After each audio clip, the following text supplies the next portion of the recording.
반갑습니다. 77입니다. 조금 전에, 그러니까 제 핸드폰으로 여러분들이 제 동영상을 보고 이렇게 질문을 하잖아요. 뭐 댓글 같은 걸 쓰면은 여기 핸드폰에 그냥 이게 금방 표시가 옵니다. 그래서 보니까 조금 전에 질문을 했어요. 근데 제가 댓글에 대한 답을 뭐 쓸래니까 조금 얘기가 길어질 것 같아서 이렇게 영상을 켰습니다. 그리고 이 구독을 누른 분이 질문을 했는지, 구독을 안 누른 분이 질문을 했는지, 그것도 다 보여요. 예.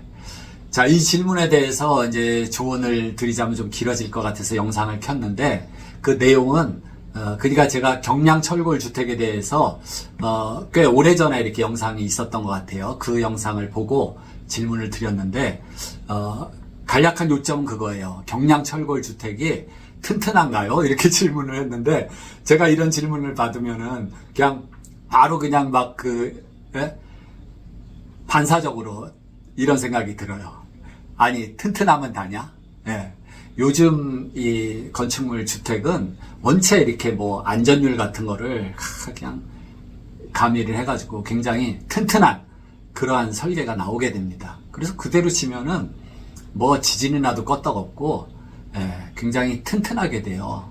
물론 시공도 잘 해야 거기에 맞는 튼튼함이 이제 생기는데, 특히 이제 경량 철골 주택 같은 경우는 그 용접을 주로 하기 때문에 이 용접공의 그 기술, 그 용접 퀄리티, 그게 굉장히 또 전체적인 건물의 이 강도에, 강성에 그 작용을 합니다.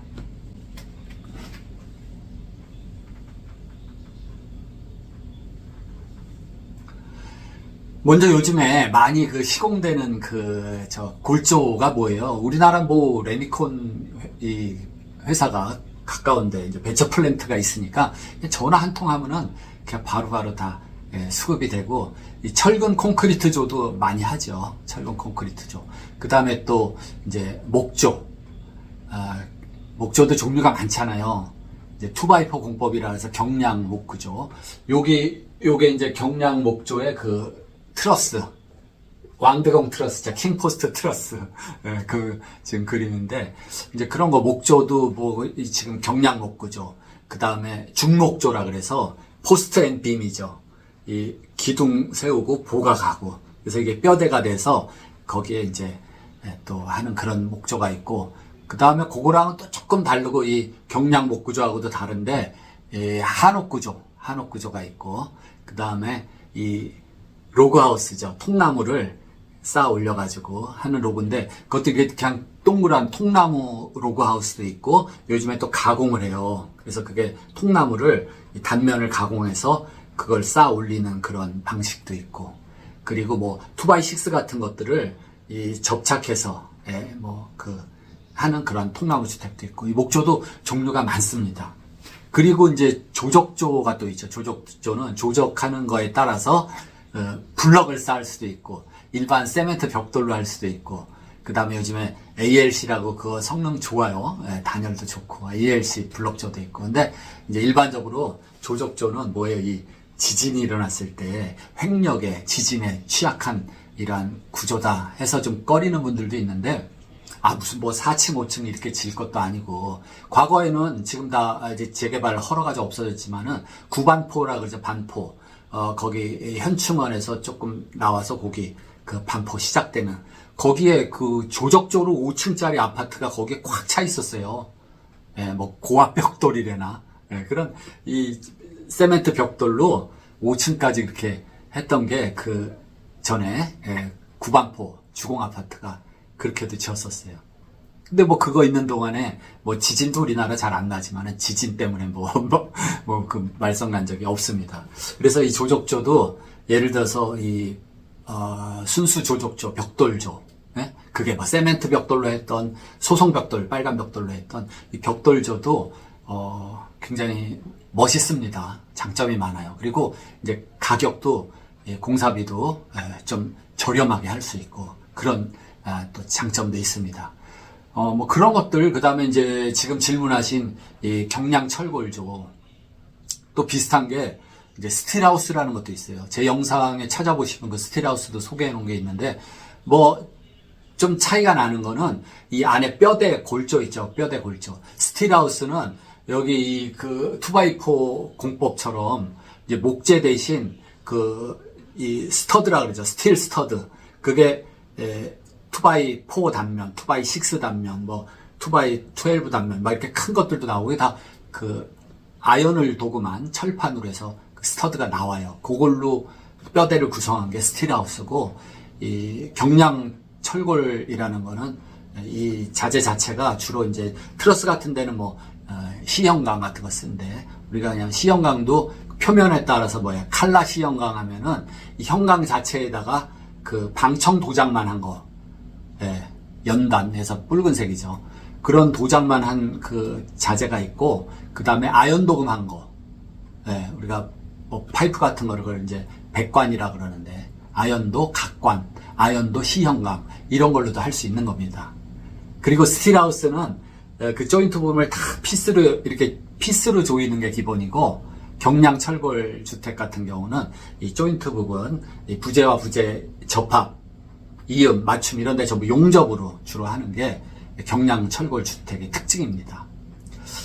근데 이렇게 이제 이게 딱 하나 골조 자체를 보고 이제 또 그 특성이 다 있긴 하지만은, 이러한 이제 골조 종류 말고 또 생각해야 될 것들이 있어요. 그래서 저는 질문이 이렇게 하나 딱 들어오면은 간단하게 댓글을 쓸 수 없는 게 그냥 번뜩 생각나는 게 한 10가지 정도가 생각이 나요. 자, 그러면 우리가 이제 경량 철골조로 지어야 될지, 이게 적합한지 아닌지, 자, 집터, 환경, 그걸 또 봐야 돼요. 그러니까 지금 집을 지려고 하는 데가 이렇게 경사진지, 또는 평평한 데지, 평평한 땅인지, 또 주변 환경도 봐야 되고, 그 다음에 이게 지내력이죠. 땅이 받쳐줄 수 있는 이 지내력. 제가 얼마 전에 이제 인천 쪽 청라에 주택을 짓는데, 그쪽은 인천 앞바다 가깝잖아요. 그래서 이 뻘이라 그러죠. 뻘. 여러분 서해바다 뻘 쪽에 가보셨어요? 미세한 그 실트질, 진흙질. 그게 물이 먹으면 그게 이제 뻘이죠, 뻘. 그런 토질이다. 그러면은 이 기초 부분을 굉장히 신경을 써야 됩니다. 지내력이 굉장히 약해요. 연약 지반이라 그러는데, 그런데 또는 뭐 경사가 진 데다, 또는 경사가 져서 거기를 뭐 이렇게 축대를 쌓아서 복토를 했다. 흙을 갖다 매립을 했다. 뭐 이런 땅인지, 그런 거를 이제 또 확인을 해야 돼요. 왜 그걸 또 확인을 하냐? 이 건물 골조별로 자중이라 그러죠. 건축물의 이 자체 중량. 콘크리트죠. 철근 콘크리트 같은 경우는 건물 자체가 굉장히 무거워요. 그 지내력도 충분해야 된다. 그리고 밑에 또 연약 지반이라든지, 또는 뭐 경사지라든지 이런 데는 부등치마, 이게 기울어질 수도 있어요. 그래서 그런 거를 고려해야 되는데, 그런 염려가 있다 그러면 이 자체 중량이 가벼운 목조라든지 경량 철골조, 스틸하우스 이런 것들이 거기에 적합하다 이겁니다. 그래서 그런 것도 따져봐야 됩니다. 그리고 또 하나는 이제 디자인이에요. 제가 설계도는 보질 못하고 경량 철골조가 튼튼합니까? 이 질문만 받았잖아요. 근데 이 디자인에 따라서 이거는 경량 철골조로 이 디자인은 못한다. 이거는 철근 콘크리트조로밖에 할 수가 없다. 뭐 이런 게 디자인을 좀 봐야 됩니다. 그래서 우리가 물리적인 이 기능과 이런 거 다 만족을 할 수 있어도 이 디자인에 따라서 공사비가 또 뭐 이렇게 차이가 많이 나요. 공사비 뿐이에요. 공사 난이도에 따라서 공기도 길어집니다. 그래서 이 디자인이 굉장히 중요하다. 물론 어떤 디자이너로서 어떤 미적인 거를 굉장히 이렇게 우선시하는 분들은 거기에 뭐 이렇게 형태 아름다운, 색상의 아름다움, 뭐 이런 것들을 굉장히 중요시 하겠죠. 근데 또 저 같은 이제 공학도 같은 경우는 이 물리적인 거에 굉장히 중점을 둬요. 기능적으로 이게 만족스러운가? 튼튼한가? 뭐 소음은 없나? 이 차음은 잘 되나? 냉난방 성능은 이게 괜찮을까? 에너지 세이브가 많이 될까? 유리창이 저기 있으면 뭐 겨울에 많이 좀 도움이 될까? 여름에 너무 덥지 않을까? 막 이런 것들이 굉장히 다 복합적으로 작용을 하는 겁니다. 근데 어쨌든 커다란 틀에서 봤을 때, 제가 지금 생각나는 게 몇 년 전에 판교 쪽이에요. 거기에 이제 집을 짓겠다고 해서 저한테 도면이 나왔기 때문에 도면을 제가 봤어요. 근데 이건 뭐, 정말 턱 보자마자 그냥 뭐 작품성은 있어 보이는데 이 곡선이 너무 많이 들어갔어요. 이 곡면에서 더 나가서 이게 아주 구면입니다. 구면. 이 터널식 그냥 곡면이 아니라 그냥 공처럼 이런 구면으로 되지만 구면으로.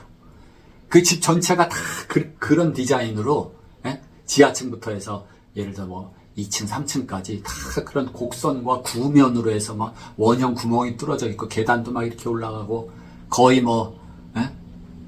저 사그라다 파밀리아처럼 그렇게 돼 있어요. 그래서 제가 결국은 이 공사는 제가 못한다. 나는 안 한다. 왜냐하면 또 공사비 견적도 안 나온다. 그렇게 하고 제가 거절을 했어요. 근데 뭐 그거 아마 지금까지도 완공이 안 되고 있는 건물 같은데. 예. 그리고 대표적인 게 있잖아요. 동대문에 가면 DDP라고. DDP 아시죠? 동대문 디자인 프라자. 예. 그것도 뭐 유명하다는, 세계적으로 유명하다는 그 디자이너 자하 하디드라고 인도계 분인데 그분이 설계를 했어요. 근데 공사비 어마어마하게 들어가는 거예요. 예, 그거 다 뭐예요? 지금 사진에서 보듯이 저렇게 뭐 우주에서 내려온 무슨 공룡알처럼 생겼잖아요.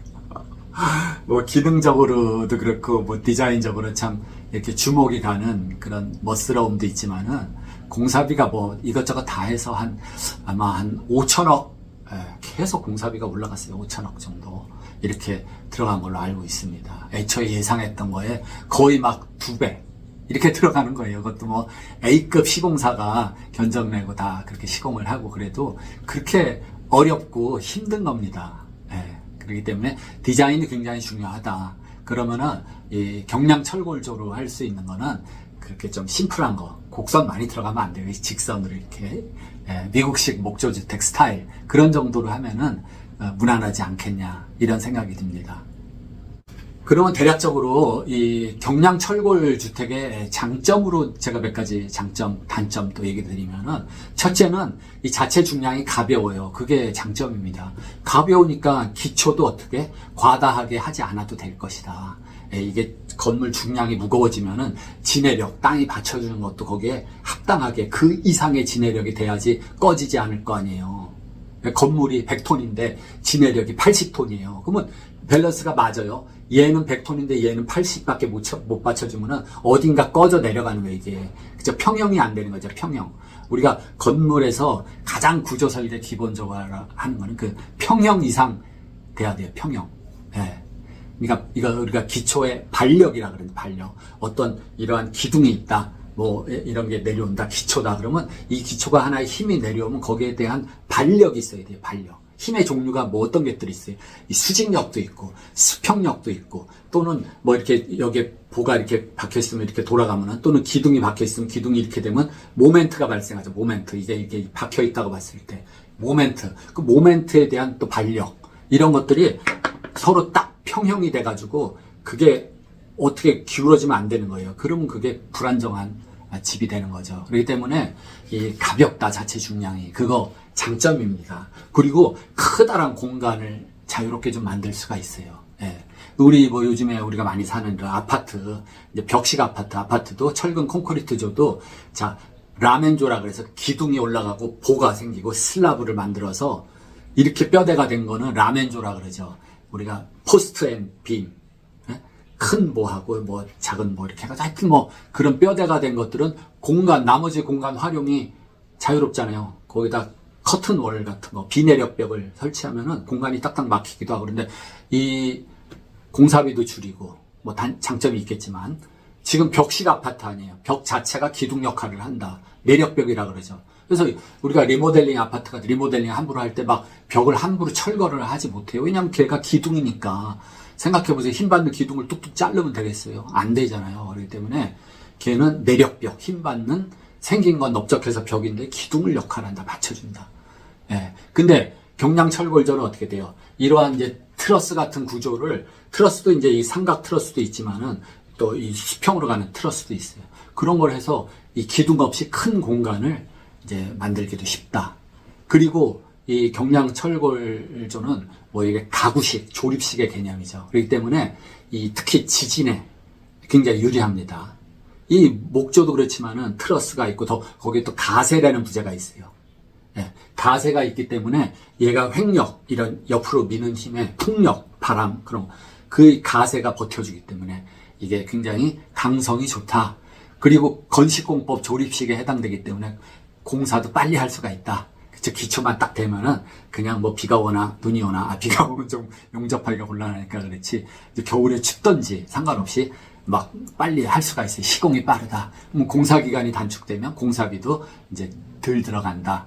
그리고 또 하나가 벽 두께가 좀 얇아도 단열 성능을 가질 수 있습니다. 똑같은 열 관리율 뭐 0.01이다. 그 값을 할 때 콘크리트 조로할 때는 콘크리트 해야죠. 단열재 넣어야죠. 뭐 외부 마감재, 내부 마감재 벽 두께가 뭐 이렇게 한 40cm, 50cm가 될 수가 있어요. 근데 경량 철골조는 그 단열 성능에 맞는 주로 뭐 샌드위치 판넬이라 그러죠. 양쪽에 이쪽에 철판이 있고 가운데 이제 단열재가 들어간 그 샌드위치 판넬을 딱딱 붙여버리니까 단열 성능은 확보되고 벽은 그만큼 얇아도 된다. 그런 점에서 또 장점이 될 수도 있죠. 그리고 경량철골조 지금 뭐 단열재 얘기가 나왔지만 단열재 이 패널과 함께 외부가 그냥 색상이 돼 있다든지 질감과 뭐 어떤 패턴이 있으면은 그 자체로 그냥 외장이 마무리가 돼버려요. 예, 더 이상 뭐 거기다 덧붙일 거 없이 외장이 그걸로 끝날 수가 있습니다. 그러면 내부 쪽에는 어떻게 돼요? 대부분 아이보리 색깔 그것도 철판인데 그대로 쓰긴 좀 그렇잖아요. 그래서 내부 쪽으로는 또 거기에 석고보드 마감을 한다든지 이렇게 할 수가 있어요. 그래서 그냥 석고보드 마감을 그냥 하자니 그냥 붙이자니 또 하자가 많이 발생을 하기도 합니다. 그 철판이니까 이 결로가 생기는 부분이 의외로 많아요. 그래서 거기에 결로가 생겨서 물이 스미면 석고보드가 그냥 떨어지기 때문에 거기에 띄워서 각재, 우리가 현장에서 주로 다루기라 그랬는데 한치각 그 막대기를 세워서 대고 거기에 석고보드를 이제 붙이는 것도 좋아요. 그래서 이런 거 공사비도 저렴해지고 뭐 가볍고 공사 기간도 빠르고 큰 공간 확보하기도 좋고 뭐 이러한 장점이 있습니다. 그리고 전체적으로 봤을 때 좀 이게 모던한 느낌이 나죠. 그러한 또 디자인적인 인상을 줄 수 있습니다. 그러면 또 대체적으로 이제 단점이라고 생각해 볼 만한 건 뭐가 있냐면은 첫 번째 이제 이게 건물이 완공이 됐잖아요. 그리고 우리가 여러분들 주택 담보 대출 받아보신 적이 있나 모르겠는데 또는 주택을 매매할 때라든지 그 주택을 평가를 합니다. 그래서 감정 평가를 했을 때 이 각 뼈대 구조마다 이 좀 평가 금액이 있어요. 그래서 좀 높은 축에 속하는 거 철근 콘크리트죠. 또는 연화조라고 그러죠. 아직까지도 은행 쪽에는 그런 단어 이렇게 쓰더라고요. 그러니까 벽돌조 이런 것들은 그래도 감정 평가 금액이 좀 높아요. 같은 규모, 같은 평수의 이제 주택을 얘기할 때 그러면 이러한 뭐 경량 철골조 이런 경우는 제일 이 아래쪽에 있습니다. 이 감정 평가 금액이 좀 낮다. 물론 공사비도 좀 적은 만큼 평가 금액도 좀 낮을 수가 있겠지만은 그것도 좀 마이너스 요소다 어떻게 생각하면. 그리고 이제 요새 주택에서의 화재가 그렇게 자주 나지 않습니다. 화재가 날 확률이 0.0 몇 프로 뭐 이렇게 돼요.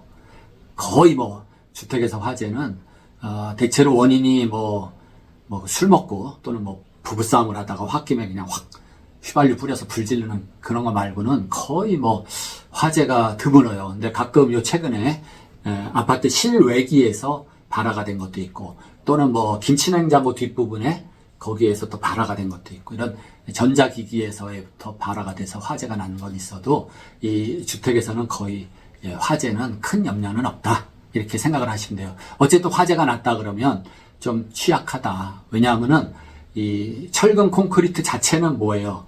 이 내화 구조라 그랬죠. 내화 구조. 내화 구조에다가 콘크리트 자체가 완전 불연제 아니에요. 그렇기 때문에 그런 거에 비해서는 이 화재에 좀 취약하다. 그 다음에 자 우리가 상상을 해보면요.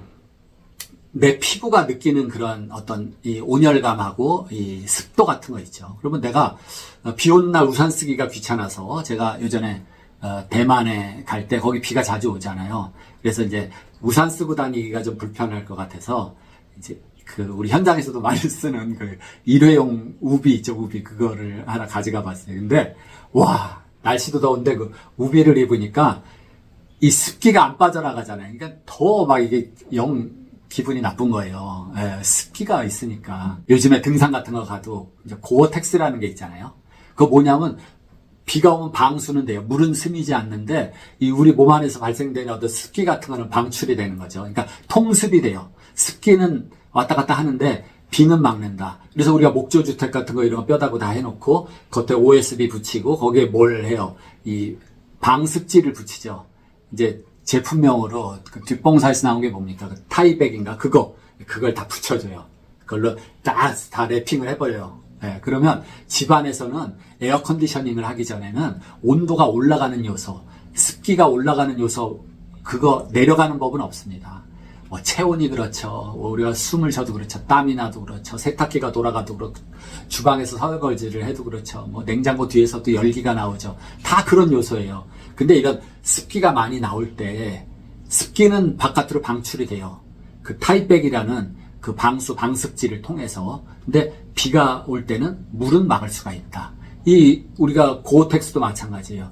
그래서 등산복 같은 걸 고어텍스로 입으면 습기는 빠져나가고 방수는 되고 그래서 쾌적하다 이겁니다. 근데 이 샌드위치 판넬이라는 거 뭐예요? 철판이죠, 철판. 철판이라는 거는 이 습기가 전혀 못 빠져나간다고 보는데 전혀 못 빠져나간다. 그래서 이 경량 철골조를 지을 때는 이 벽체 자체, 천장판, 지붕판 여기에서의 말하자면 고어텍스처럼 이러한 통기, 통습 성능이 없기 때문에 이 통기가 잘 될 수 있도록 통풍, 그런 거를 다 고려를 해줘야 됩니다. 그래서 목조는 외벽에 타입백을 붙이는데 샌드위치 판넬로 된 경량 철골 거기는 왜 안 붙이냐? 아무 소용 붙일 필요가 없습니다. 붙일 이유가 없어요. 비도 막죠. 습기도 못 통하죠. 붙일 이유가 없는 겁니다. 혹시 경량 철골 주택, 샌드위치 판넬 거기 겉에다가 이 타입백이라든지 이런 거 붙이려고 그러면 말리세요. 붙일 필요 없다고.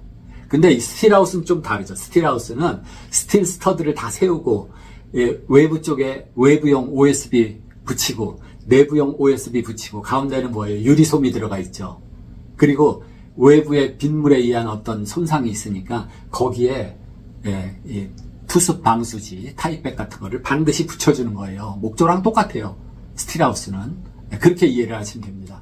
그래서 한 가지 요 단점이라고 할 수 있으면은 이 패널, 샌드위치 판넬로 외장을 다 덮은 이 경량 철골 주택은 이 습기가 잘 빠져나가지 못한다. 그래서 딱 들어갔을 때 약간 습한 느낌이 있습니다. 저는 딱 느껴요. 어디 식당에 가더라도 어디 가도 이렇게 샌드위치 판넬로 지은 경량 철골조는 딱 들어가면 그 느낌이 있어요. 그래서 그런 점들이 단점이고, 또 하나는 이제 우리가 조립할 때 주로 다 용접을 합니다. 용접. 그랬을 때 이 용접 기사, 용접 실력이 좋아야 돼요. 특히 얇은 부재 같은 것들은 이 용접을 잘 못한 거 빵꾸가 납니다. 초보자들이 하면은. 얇은 것들 용접하는 게 더 어렵다 그래요. 그래서 용접을 잘 해야지만 이 조인트 접합부들의 강성이 또 세다. 또 하나는 약간 이 소음이 몇 가지 이제 작용을 합니다. 그 중에서, 여기처럼 이렇게 이제 이거 트러스를 또 짜게 되는데, 이런 삼각형 구조의 이런, 디자인으로 하면은, 특히 겨울에 밤에 추웠잖아요. 근데 이제 해가 떠가지고 한 10시, 11시쯤 되면 이 안에 온도가 올라가요. 그러면서 이게 이 접합 부위에서 나는 것 같아요.